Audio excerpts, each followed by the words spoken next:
Semalam sekali lagi kita membuat keputusan yang besar, iaitu Perintah Kawalan Pergerakan yang diperketatkan ataupun PKPD di kawasan Batu 21 hingga 24 Sungai Lui, Ulu Langat, Selangor.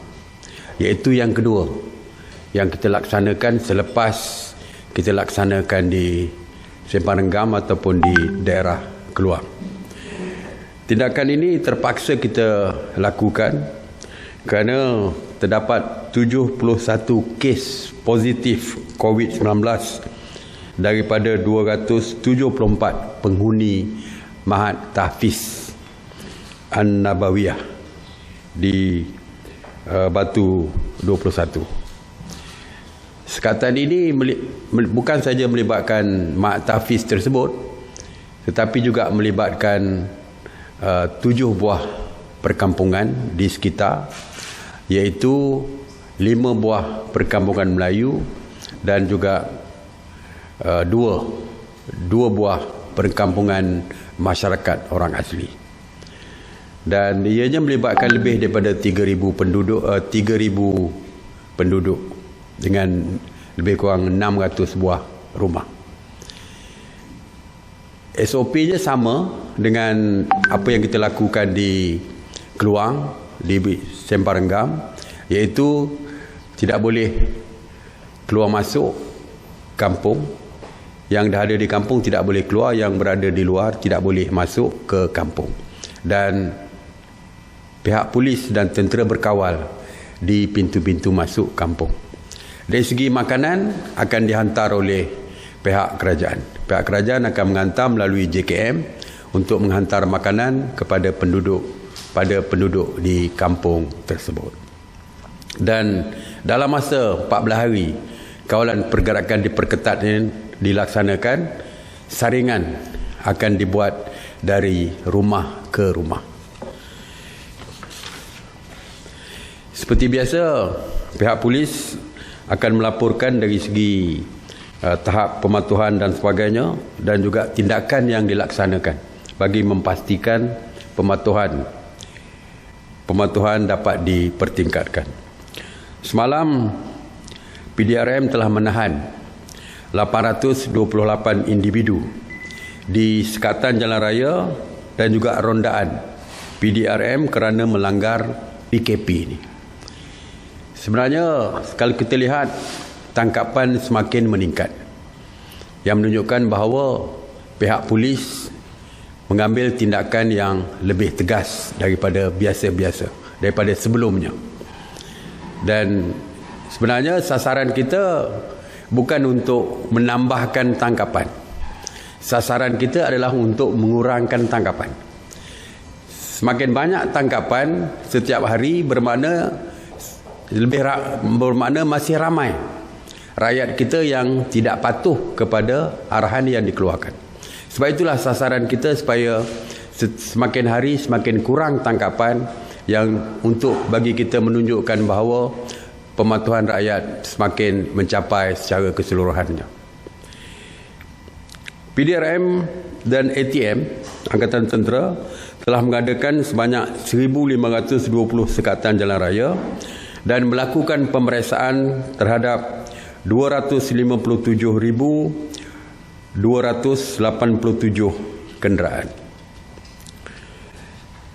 Sekatan jalan raya di tol, seperti yang telah pun diumumkan, bahawa terdapat 23 sekatan jalan raya di tol, tetapi mulai semalam telah pun ditingkatkan kepada 65 sekatan di plaza-plaza tol, dan ianya akan ditingkatkan kepada 114 plaza tol di seluruh negara. Sehingga semalam, jumlah keseluruhan anggota yang bertugas sama ada PDRM, ATM, Rela dan juga APM adalah seramai 67,774 anggota. Dan kita mempunyai simpanan yang lebih ramai jika diperlukan dan akan ditambah daripada masa ke semasa. Seperti yang saya maklumkan beberapa hari yang lepas, terutamanya semalam, bahawa untuk fasa kedua, PKP fasa kedua yang akan bermula pada 1 April nanti, kita akan meningkatkan dari segi sekatan-sekatan dan juga dari segi sekatan-sekatan pergerakan ini. Pada tahap kedua ini kita percaya ianya tentulah berbeza daripada cara yang kita lakukan pada tahap pertama. Walau manapun ingin saya tegaskan, ianya sekatan yang kedua, di fasa kedua ni masih lagi membenarkan pergerakan, masih lagi kedai-kedai masih dibuka seperti biasa, cuma mungkin dari segi kawalan masa dan sebagainya yang akan saya sebutkan sebentar lagi.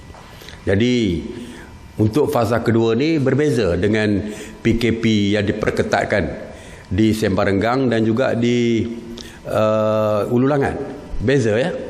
Kalau sana tak boleh keluar rumah langsung, makanan dihantar ke rumah dan sebagainya, tapi di sini tidak. Jauh sekali daripada perintah berkurung seperti yang diwawarkan oleh pihak-pihak yang tidak bertanggungjawab ini. Jadi antara yang akan kita laksanakan, di antara sekatan-sekatan yang akan kita laksanakan adalah yang pertamanya dari segi premis perniagaan. Seperti kita tahu, semua premis perniagaan selain daripada keperluan harian, makanan dan sebagainya tidak dibenarkan. Walaupun seperti kita tahu hari ini supermarket, pasaraya dan sebagainya berniaga sehingga membuka premis mereka sehingga ke pukul 10 malam, dan ada yang sampai pukul 12 pun ada kita dengar. Oleh itu kita membuat keputusan, mesyuarat pagi ini membuat keputusan bahawa waktu beroperasi pasaraya, hypermarket dan mana-mana premis yang menjual barang keperluan makanan harian adalah di antara pukul 8 pagi hingga pukul 8 malam. Bagi restoran, kedai-kedai makan, gerai-gerai makan dan sebagainya, walaupun kita benarkan operasi untuk makanan yang berbungkus, yang dibungkus untuk dibawa pulang, waktunya adalah daripada 8 pagi hingga 8 malam. Operasi stesen minyak juga dihadkan daripada jam 8 pagi hingga 8 malam. Jadi standard ke semua yang menjual makanan, keperluan harian dan sebagainya adalah pukul 8 pagi hingga pukul 8 malam, termasuk penghantaran ke rumah dan sebagainya.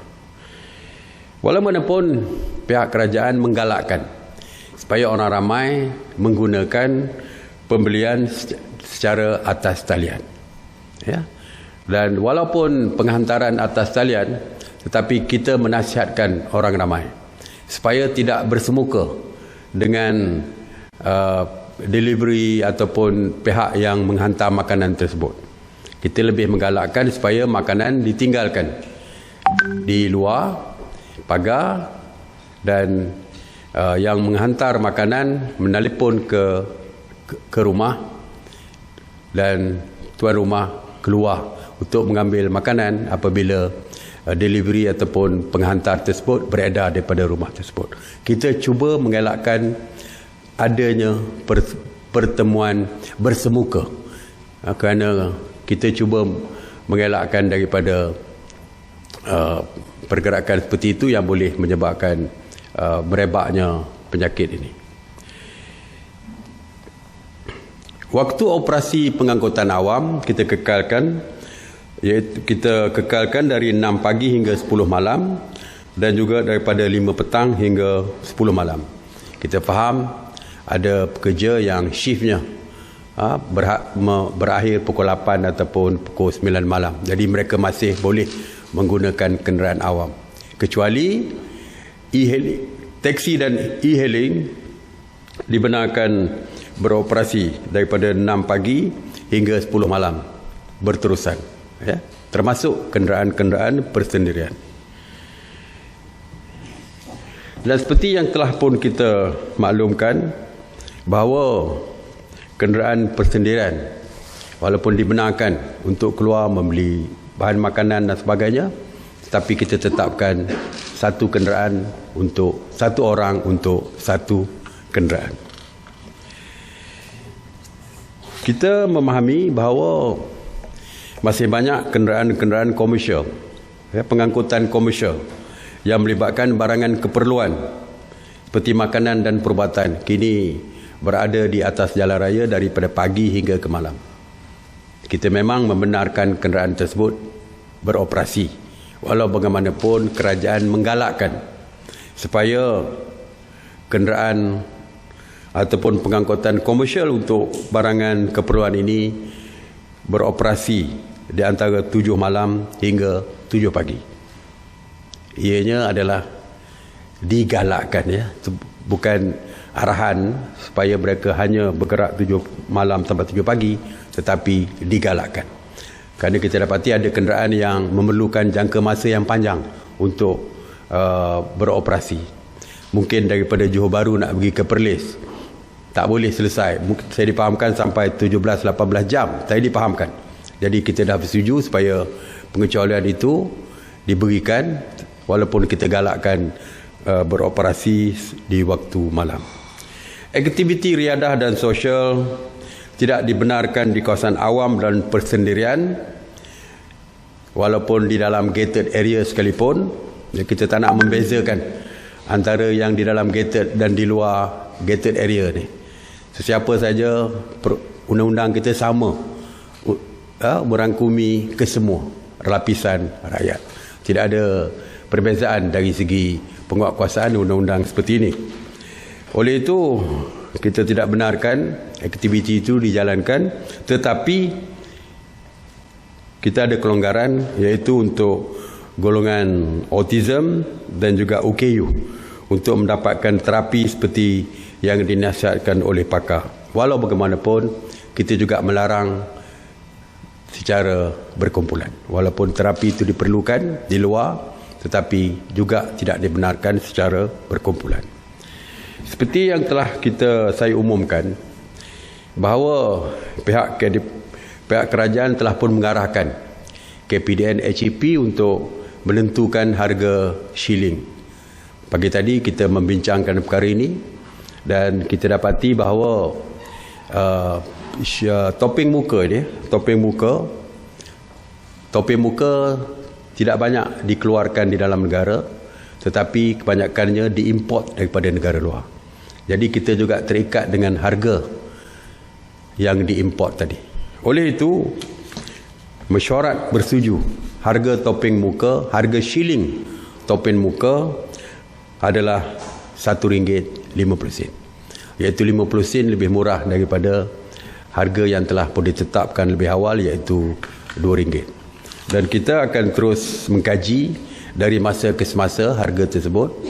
Jika didapati harga yang dibeli sudah pun menurun daripada harganya, kita mungkin akan review balik dan mengumumkan semula harga yang lain, harga yang baru. Jadi itu saja yang saya nak sampaikan hari ini. InsyaAllah besok ada beberapa perkara yang penting juga dari segi akan diumumkan dari segi PKP fasa kedua ini. Terima kasih. Assalamualaikum warahmatullahi wabarakatuh.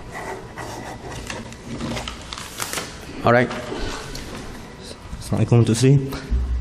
Tuk Sri, di bawah PKP fasa yang kedua ni, aktiviti di rumah-rumah ibadat, kalau boleh Datuk Sri perjelaskan sikit. Sama saja di rumah ibadat kita masih lagi tidak membenarkan, ya, untuk kalau di masjid misalnya semayang jemaat masih kekal, tidak dibenarkan. Semayang berjemaah juga kekal untuk tidak kita benarkan setakat ini. Bukan saja di masjid, tetapi juga di semua yang melibatkan semua agama. Gereja-gereja misalnya pada hari Minggu tidak dibenarkan perhimpunan ataupun ibadat mereka secara berkumpulan dan sebagainya. Begitu jugalah tempat-tempat lain, mungkin di kuil-kuil Hindu, di tokong-tokong dan sebagainya. Ianya merangkumi semua agama, ya, bukan untuk Islam semata-mata. Harga siling topeng muka ni berkuat puasa bila? Berkuat puasa hari 1 hari bulan. Semuanya tadi berkuat kuasa 1 hari bulan. Selain daripada topeng muka, macam peralatan lain macam hand sanitizer macam tu ada untuk setakat hari ni Kabinet HEP belum menetapkan harga shilling ya untuk sanitizer. Sebab kalau kita tahu sanitizer ni mempunyai brand yang berbeza, mempunyai jenama-jenama yang berbeza, yang harganya mungkin berbeza-beza mengikut jenama. Ada yang diimport, ada yang dikeluarkan tempatan dan sebagainya. Jadi kita tidak membuat setakat ini tidak ada ketetapan dari segi harga yang terkawal seperti topeng muka, kerana topeng muka adalah sama saja ya, berbeza dengan sanitizer. Tapi kita akan bincang dengan pihak KP dan HEP jika ada keperluan. Alright. Terima kasih. Assalamualaikum warahmatullahi wabarakatuh.